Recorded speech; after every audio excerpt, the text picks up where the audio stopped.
Want to finally see which Google Ads are actually driving results?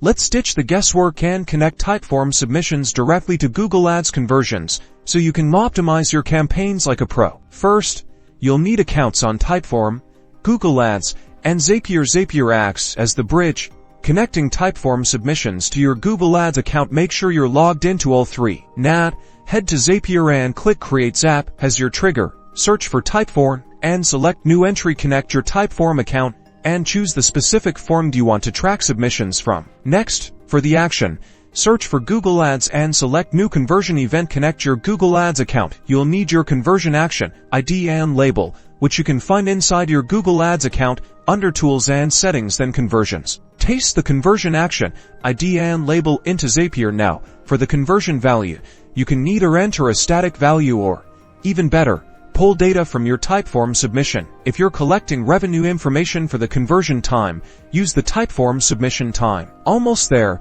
Test your Zap to make sure everything is working correctly. Zapier will send a test conversion to Google Ads. Once you've confirmed the test is successful, turn on your Zap. And that's it. Now, every time someone submits your Typeform, it will be tracked as a conversion in Google Ads, giving you valuable data to refine your campaigns and boost your ROI. Happy optimizing!